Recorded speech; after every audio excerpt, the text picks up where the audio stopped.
본문은 하나님의 시간표에 대한 부분이죠. 그죠? 예수님께서 말씀하신 이 하나님의 시간표예요. 예루살렘을 떠나지 말라라고 이야기해요. 그 이유가 있죠. 그죠? 예루살렘을 떠나면 지금 안 되는 이유가 있는 거예요. 그래서 떠나지 말고 기다리라라고 이야기해요. 뭘 기다려야 됩니까? 아버지께서 약속하신 것을 기다리라는 거예요. 그래서 너희들은 요한의 세례, 물로 세례를 받았지만은 여기 있으면 몇 날이 못 돼서 성령으로 세례를 받게 된다. 이게 성령 충만이죠. 이 성령 충만 받게 되면 8절에 너희가 권능을 받게 되고 예루살렘과 온 유대와 사마리아와 땅끝까지 자동으로 증인이 된다는 거예요. 이거를 너희들이 가서 하려고 하는 게 아니라 되어진다는 이야기를 하는데요. 이 시간표와 이 흐름 속에 있으면 되어진다는 거예요. 오늘 제목이 가이사랴 빌립보에서 로마까지인데요. 이 지금 메시지를 선교사 합숙에서 한 얘기예요. 쉽게 말해 수백 명의 선교사님들 모아놓고 오늘 메시지를 한 건데요. 예수님께서 마태복음 16장에 이렇게 제자들에게 내가 누구냐라고 물어봤을 때 사람들이 인자를 누구라 하느냐고 물어본 지역이 바로 가이사랴 빌립보잖아요. 그죠? 이 이제 가이사랴 빌립보라는 게 우리가 어떻게 배웠죠? 이 지역이 뭐 하는 지역이라고요?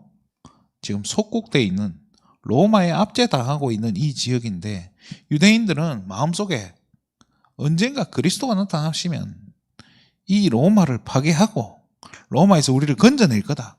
이런 환상을 가지고 있는 거예요. 그래서 예수님이 물어보는 거예요. 그 지역에 딱 도착했을 때 사람들이 나에 대해서 뭐라고 하디? 라고 물어보는 거예요. 뭐 세례요한, 엘리야, 예레미야나 선지자 중에 하나다.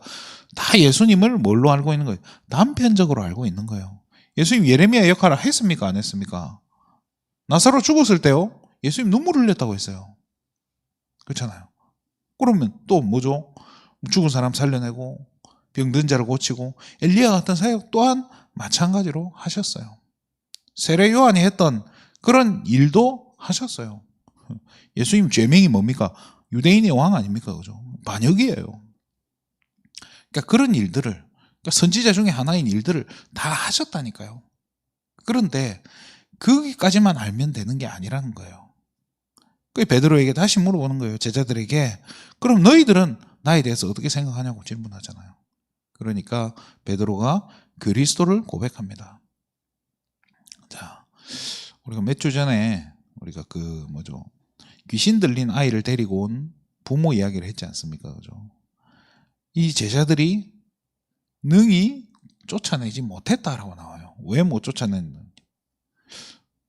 그러면 이 그리스도를 고백하기 전이었으면 차라리 핑계라도 될 수 있겠는데 이 마태복음 16장 사건이 지나고 나서 이 제자들 앞에 귀신 들린 아이를 그 부모가 데리고 왔단 말이에요. 그걸 못 고쳤단 말이에요. 왜 못 고쳤겠습니까? 그게 바로 이 변화산 사건에서 답이 안 난 거예요. 변화산 사건이 뭡니까?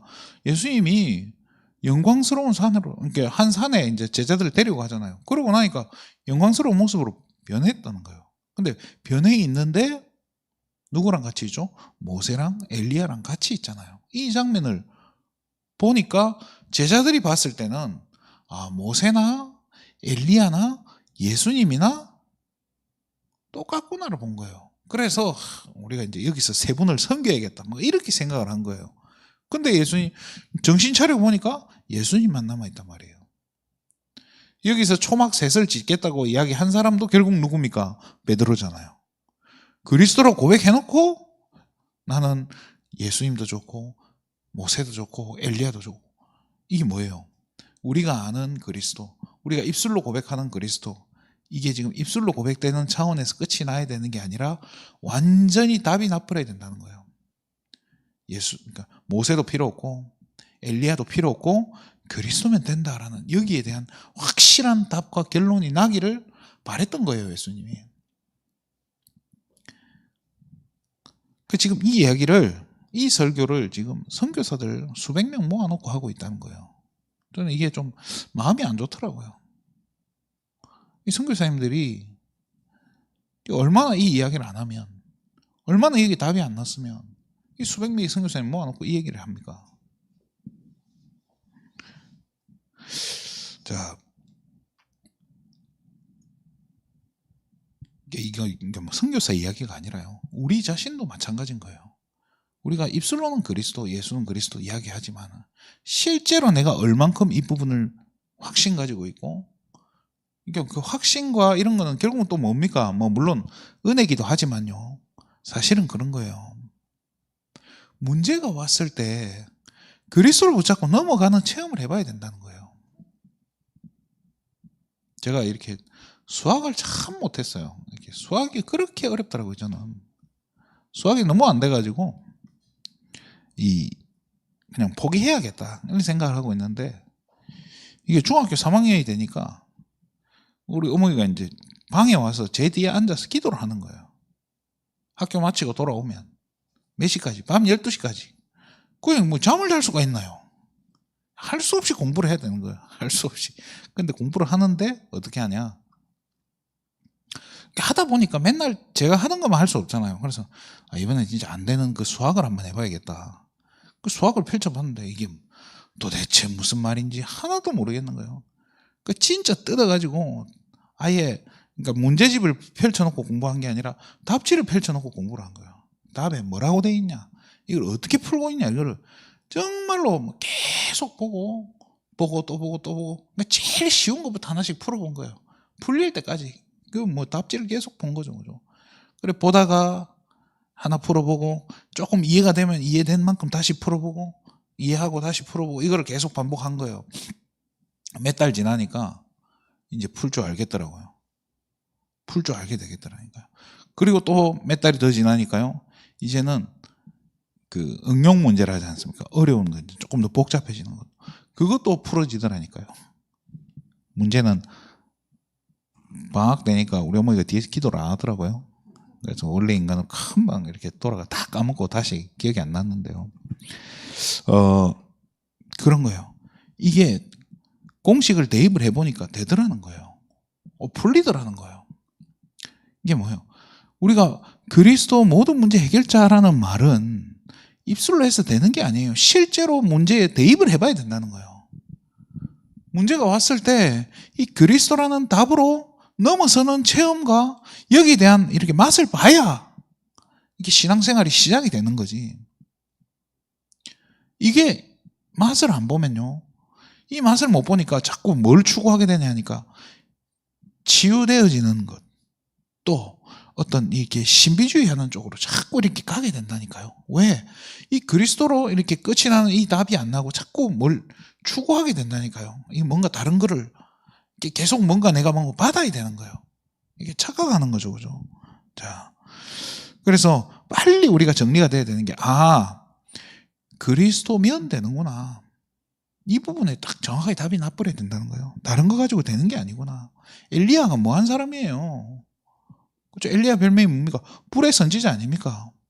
불이 내려오게 하고 막 온갖 신비로운 일을 했지만 그리스도하고 비교할 수 없는 거예요. 그걸 다시 한번 이야기합니다. 근데 뭐예요? 갈보리산인 거예요. 지금 고난주간 아닙니까? 그리스도가, 그죠? 예수님께서 그리스도의 일을 완성하시는 주간이 이 고난주간인 거예요. 십자가에서 완벽하게 끝을 내는 거예요. 그래서 예수님이 한 번 더 확인하잖아요. 다 이루었다라고. 다 이루었다. 인류의 구원 사역을 완벽하게 끝을 내셨다는 거예요. 저와 여러분의 모든 문제를 십자가에서 과거, 현재, 미래 문제 다 끝내셨다는 거예요. 이 부분이 답이 나야 되는데, 이 사건이 일어났을 때 제자들 어디 있었습니까? 다 도망가고 없잖아요. 다 도망가는 거예요. 심지어 베드로는 예수님을 3번 부인하고 마지막 3번째 부인할 때는 어땠습니까? 저주했다고 나오잖아요. 그러니까 이 성경은 저주했다고 나오지만 지금 우리나라 말로 표현을 하면 쌍욕을 했다 이 말 아닙니까? 그죠? 그 말이잖아요. 그래서 3년 동안 쫓아다녔던 그 스승님을 그래 쌍욕을 하고 하루아침에 손바닥 뒤집듯이 막. 그 예수님이 부활하시고 이 제자들 다 하나하나 찾아가잖아요. 찾아요. 베드로는 나중에 뭐라 합니까? 저는 죄인입니다. 나를 떠나소서. 이리 되잖아요. 그럼 뭐 엠마오로 가는, 예루살렘에 있는 게 아니고 엠마오로 도망가더라는 거예요, 제자들이요. 그 예수님이 다 돌이키잖아요. 그걸 다 모아가지고 자기가 그리스도인 걸 다시 한번 확인시켜주고 다시 어디로 모읍니까? 감람산으로 모으는 거예요. 그러니까 이 갈보리 사건에서 답이 안 나니까 이게 다시 이제 모으는 거예요. 그렇게 답이 나고 나니까, 그죠? 이게 답을 어디서 내게 하죠? 감람산에서 다시 한번 확인시켜 주는 거예요. 이제 감람산에서는 이제 집중해서 이제 부활하셨으니까 확실히 이제 이 제자들이 답이 난 거예요. 그래서 이 40일 동안 이제는 그 다음 이제 미션을 주는 거예요. 그죠? 그래서 예루살렘 떠나지 말고 성령 충만 받을 때까지 딱 대기하고 있으라고. 그 미션을 딱 주는 거예요. 이거 받게 되면 니들을 시키지 않아도, 말하지 않아도 딴 것까지 증인되게 된다라고 해요. 그러면서 이렇게 미션을 받으니까, 그죠? 미션 완전히 그리스도로 결론 내리고 하나님 주신 이 미션을 딱 붙잡고 나서 어디에 모인 거예요? 마가다락방에 모인 거잖아요. 이 사람들이 마가다락방에 뭐 합니까? 할 게 없어요. 그냥 뭐 기도하는 거죠. 뭐 성령 충만 받을 때 기다리라고 했으니까 그냥 기다리고 있는 거예요, 이 사람들은. 그리고 기다리고 있은 거 얼마 안 돼서 성령 충만을 다 받은 거예요. 사도행전 2장의 역사가 일어났단 말이에요. 하나님 나라의 일이 벌어졌잖아요. 근데 이러고 나서 지금 사도행전 2장부터 6장, 아니, 3장, 4장, 5장, 6장, 7장, 8장, 9장, 10장, 11장이 될 때까지 심지어 스데반의 환란이 있고 막 다 흩어지고 교회가 없어지는 그때까지도 이 사람들이요. 정말 소수를 제외하고는 11장 19절까지 뭐라고 되어 있냐면요. 흩어져서도 조차도 뭐라고 하죠? 유대인에게만 복음을 전했다라고 나오는 거예요. 이 마음과 생각이요. 이게 안 깨지는 거예요. 이게 틀이 안 깨지는 거예요. 그래서 진짜 이때부터요. 19절 이후부터 어떻게 되는 거예요? 그 중에 몇 사람이 이방인들에게 복음 전하기 시작했다는 거예요. 이게 이제 시작되니까 하나님이 안디옥에서 제대로 된 교회를 하게 하시는 거예요. 예루살렘 교회는 어떻게 돼요? 이미 뭐 완전 풍비박산 나잖아요. 사울이 교회를 잔멸했다고 나오잖아요. 없애버렸어요. 그럼 뭐 교회 역할을 제대로 못하는 상황이 되는 건데 하나님 그래서 안디옥에서 어떤 교회를 세우신 거예요? 세계복음화하는 교회를 세우신 거예요.